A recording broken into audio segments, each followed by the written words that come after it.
Bien, bonjour à toutes et à tous. Dans notre documentation de culture sociétale, la méthode de classement commence par le module.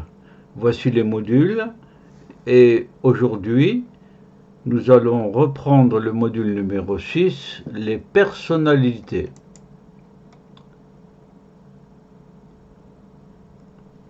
Sur fond de nébuleuse du cheval. Alors, dans les personnalités, il y a divers domaines de personnalité.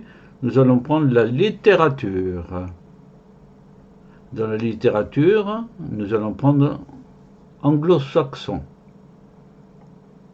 Et comme d'habitude, dans toute matière, j'ai tendance à regrouper des principes, des idées importantes en début de PowerPoint. Alors par exemple, Hemingway. J'ai trop parlé pour un écrivain. Un écrivain devrait écrire et non parler. Ah, voilà une citation originale encore. Devrait écrire et non parler. Il a trop parlé.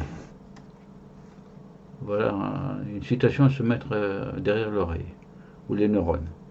Alors les anglo-saxons, voici la liste que nous allons parcourir en plusieurs vidéos.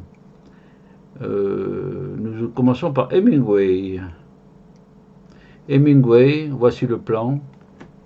Bon, d'abord des généralités, ensuite à la recherche du corps. Le corps chez Hemingway, c'est fondamental. L'amour, l'écriture, les œuvres, dont, c'est-à-dire pas toutes, hein, mais certaines. Et puis, un addenda.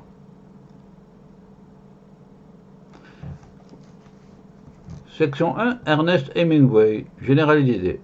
Nobel, 54, un Nobel de littérature. Ensuite, suicide. Écrivain et journaliste américain mort en 61 par suicide. Il s'est suicidé. Avec du courage. Issu d'une famille atteinte d'une maladie qui pousse au suicide. Ah, une maladie qui pousse au suicide. C'est original ça. Marié 4 fois. Individualiste.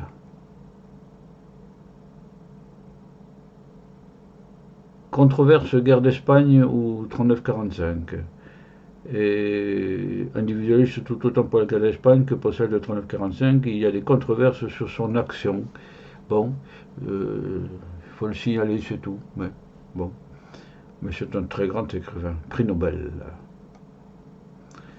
Il était à la recherche de son corps, deuxième notion. En 14-18, il a été blessé d'ailleurs, exposé son corps. Vers la fin de sa vie, séance d'électrochocs médicaux, d'où le thème de la corrida. Éprouver le corps pour apprendre à écrire. Le suicide serait une nouvelle expérience. Éprouver le corps. Éprouver le corps. Très original. Électrochocs médicaux. Et bon. Toute sa vie est un processus de dégradation. Hemingway s'est suicidé devant la déchéance physique. C'est beau. C'est tout, on peut estimer que c'est à son honneur. Voilà. S'est suicidé devant la déchéance physique. Citation. C'est nous qui nous fabriquons notre enfer. Ce serait l'enfer c'est les autres de Sartre. C'est nous qui nous fabriquons notre enfer. Très beau ça aussi. On se fabrique notre enfer, comme on se fabrique notre paradis aussi. A écrit, je me méfie des gens qui sont simples et francs. Simples et francs. Alors, qui est-il lui-même? Il est ni simple et peut-être pas très franc, ça c'est autre chose. En tout cas, il n'est pas simple, hein, il est compliqué. Électrochocs médicaux, la dégradation du corps, le suicide, on fabrique notre enfer. Bon. L'amour. Il poursuivait un rêve, l'androgynie. Bon. Il admet surtout l'amour physique qu'il pratique comme un sport préparatoire à l'écriture. Un sport. préparatoire à l'écriture. Il faisait le vide, en quelque sorte.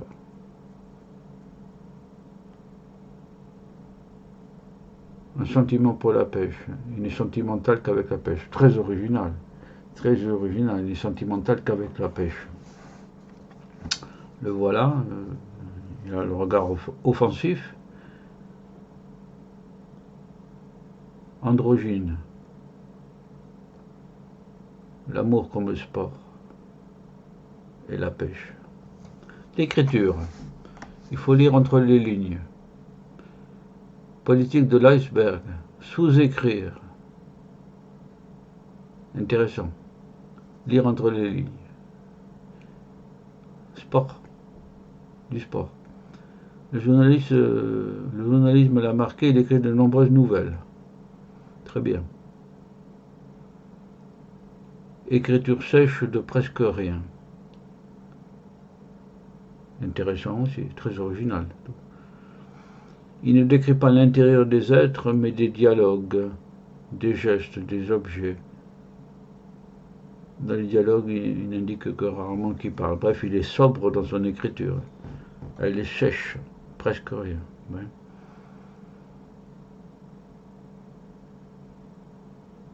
Dans son discours de prix Nobel, il précise que le grand écrivain est celui qui, parlant des expériences littéraires des grands écrivains antérieurs, les pousse plus avant.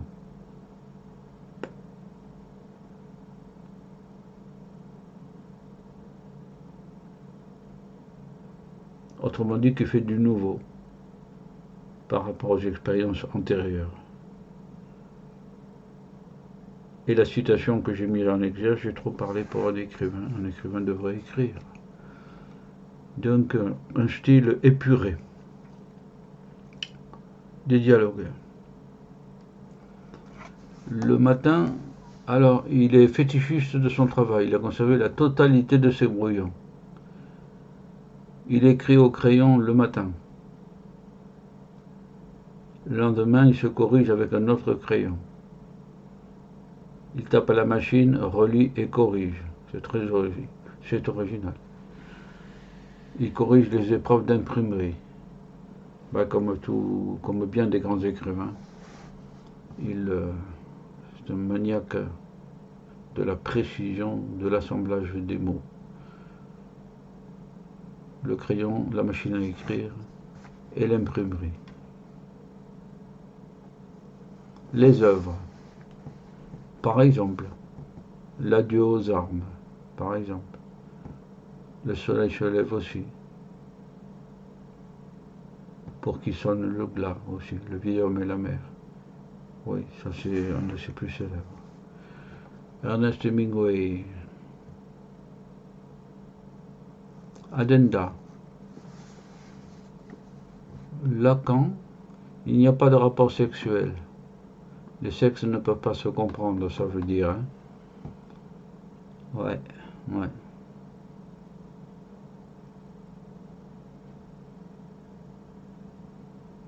La Closerie des Lilas, restaurant parisien fréquenté par Hemingway, toujours en service. C'est un grand écrivain qui donne toute son illustration, sa dorure, son merveilleux à bien des établissements de restaurants, cafés, etc. Voilà. Original, hein? Il n'y a pas de rapport sexuel, c'est vrai. Et la Closerie des Lilas. Alors, j'ai encore ajouté dans ma mémoire quelque chose. Il me semble que Ernest Hemingway a été marié à Catherine de Vilmorin, il me semble bien, laquelle a dit de son mari, cet homme ne me veut pas du bien, virgule, il me veut. C'est pas un compliment. Voilà. Cet homme ne me veut pas du bien, il me veut. Le sport, le sexe comme un sport. Voilà. Hemingway. Laurence d'Arabie, autre personnage. Rubrique Homme singulier, œuvre, aventure arabe, un film bien connu. Laurence d'Arabie, un homme singulier. Il est né d'amour adultère. Son nom Laurence n'est pas le nom de son père. Sentiment de culpabilité. Il en a conçu une idée de culpabilité de sa vie. Ouais.